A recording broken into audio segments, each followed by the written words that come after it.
Pemimpin atau Khalifah Khilafatul Muslimin diamankan tim Diskrimum Polda Metro Jaya selepas salat subuh berjamaah di Masjid Kekhalifahan yang berada di Jalan W.R. Supratman, Bumi Waras, Teluk Betung, Bandar Lampung pada Selasa hari ini. Jangan pernah kasih ruang sedikit pun ideologi lain selain Pancasila berkembang di sini. Tangkap pimpinannya, bubarkan dan larang organisasinya. Sudah dinyatakan sebagai organisasi terlarang, ya kita gebuk, kita tendang. Sudah jelas itu. Jangan ditanyakan lagi.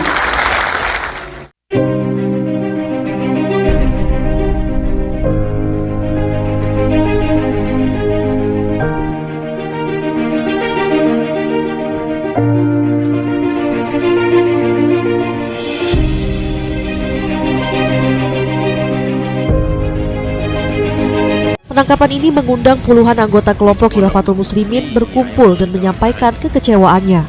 Tirulah Singapura yang punya undang-undang.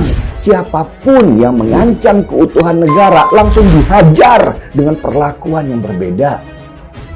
Penangkapan terhadap Abdul Qadir Hasan Baraja dinilai tidak pantas karena dilakukan saat sedang beribadah di dalam masjid. Aneh aja gitu loh. Orang sholat ditangkap. Sementara Khilafatul Muslim ini tidak berbuat apa-apa. Adapun kemarin ada konvoy motor, itu juga nggak nombor orang. Itu jadi aneh. Sebagai orang beriman itu prihatin.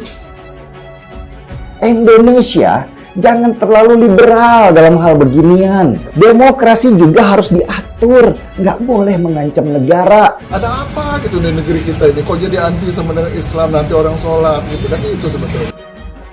Abdul Qadir Hasan Baraja, pimpinan Khilafatul Muslimin, bukan ulama. Catat, dia bukan ulama. Dia teroris yang ingin mengubah ideologi negara. Karena terorisme adalah kejahatan yang luar biasa, maka juga harus dihadapi, dilawan, perangi juga dengan cara-cara yang juga luar biasa. Dia kan membuat struktur negara dalam negara. Ini jelas bertentangan dengan hukum-hukum normatif di negara kita. Makanya diam. Saya ketika Anda bicara tadi saya diam. Dari fakta yang ada di pimpinan Ormas Khilafatul Muslimin ini saja sudah kelihatan organisasi ini tujuannya kemana. Tidak pernah ada demonstrasi aja, belum ada. Teriak-teriak nggak ada. Tapi kasih sayang yang ditimbulkan. Terus Anda menafsirkan seperti khilafah yang ditafsirkan oleh orang banyak itu kan. Jangan pernah percaya, mulut mereka itu busuk, perilaku mereka itu munafik. Kelak, ketika mereka semakin banyak, mereka akan menjadi kumpulan yang militan dan kejam. Khilafatul Muslimin tahun 2014 menyatakan loyalitasnya kepada ISIS di Irak dan Suriah. Ini jelas-jelas punya resiliensi ideologis dengan kekhalifahan di luar negeri yang brutal-brutal itu. Ini tidak boleh bisa dipungkiri. Ini harus bisa dipahami oleh seluruh rakyat Indonesia bahwa Khilafatul Muslimin ini tidak sedamai yang dia suarakan. Sudah paham bagaimana berbahayanya ormas seperti Khilafatul Muslimin ini kelak? Pada prinsipnya, Indonesia ini akan dijadikan sebagai bagian dari negara khilafah dunia dengan pusat kekhalifahan yang belum ditentukan mereka. Dari sini saja kita lihat fakta bahwa ideologi mereka bertentangan dengan ideologi negara kita yang menganut Pancasila. Di zaman Rasulullah SAW ada suatu perjanjian yang disebut Piagam Madinah. Mempunyai kesepakatan bersama kalau ada yang menyerang negeri Madinah, kita sikat bersama-sama. Maka warga muslim itu yang muslim dan non-muslim untuk membela tanah air. Ini malah dituduh menentang tanah air, kan lebih lucu. Berarti tidak anti NKRI ya Pak Abdul? Justru untuk menjaga NKRI kan. Pertanyaan yang paling mendasar adalah kalau memang mereka ini cinta NKRI, kalau mereka ini memang tidak bertentangan dengan hukum negara di sini, tidak bertentangan terutama dengan Pancasila, terus untuk apa dia mendirikan Khilafatul Muslimin? Itu kan pertanyaan paling mendasar. Pimpinan Ormas Khilafatul Muslimin ini adalah mantan teroris. Dia ipar dari bapak teroris Indonesia, Abu Bakar Ba'asyir, yang sudah berbayat kepada ISIS. Orang Islam, orang Hindu, orang Buddha di sini tidak pernah dirugikan, semua diberi kebebasan dalam beragamanya. Lalu kemudian muncul Khilafatul Muslimin mengatasnamakan pluralisme, mengatasnamakan Piagam Madinah. Ini loh yang menjadi pertanyaan mendasar. Baik, Apakah Pak Islah, ini kita tahan dulu, Pak ingin Islah. membentuk negara dalam negara? Abdul Qadir Hasan Baraja ini pernah terlibat pemboman dan ditahan polisi 2 kali. 1, dia ditahan selama 3 tahun karena kasus teror, dan kedua, dia ditahan selama 13 tahun karena kasus bom di Jawa Timur dan di Candi Borobudur. Ya.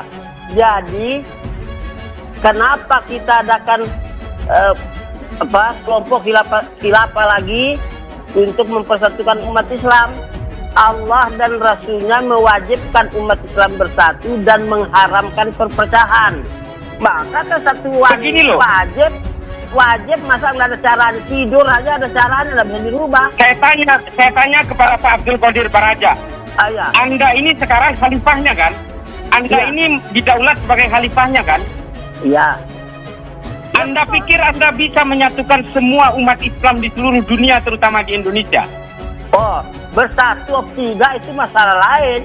Tapi usaha itu adalah kewajiban. Karena kita mencari pahala. Kalau nggak usaha, Pak, ada pahalanya. Pak, saya tanya kepada Anda sekarang.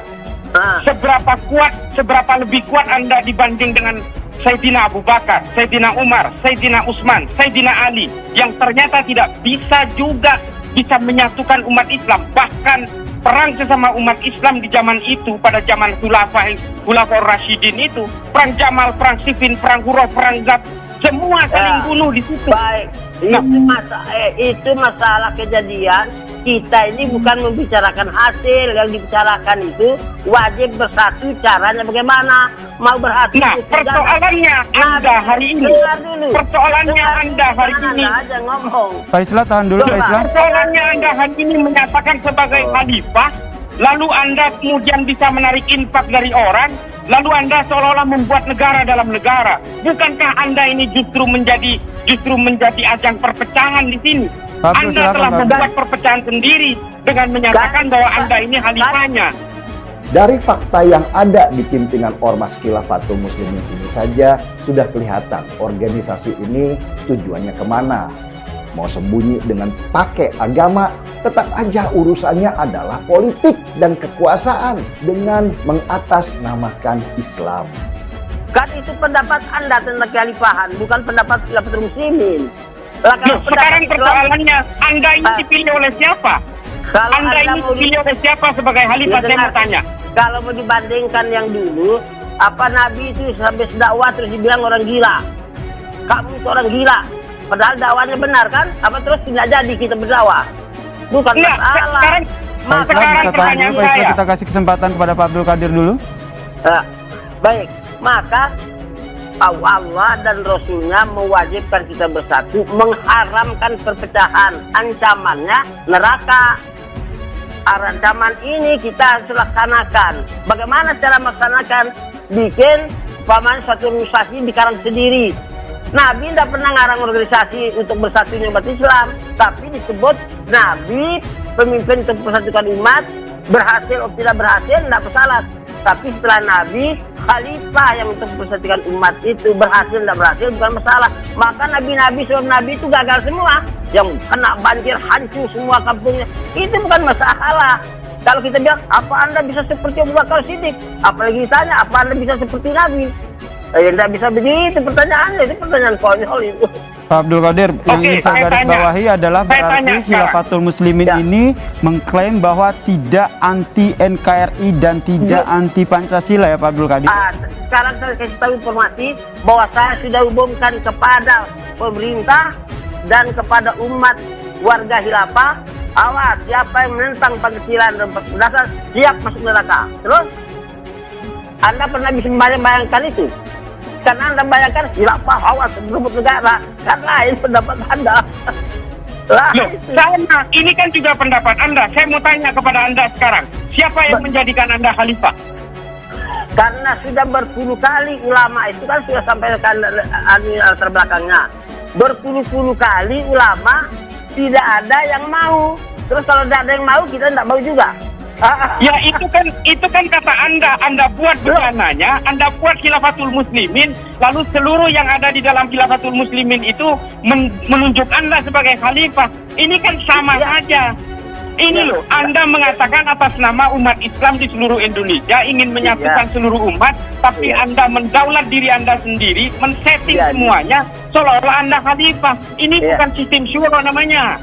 Kalau Anda mau sensus seluruh orang di Indonesia ini, belum tentu memilih Anda sebagai khalifah.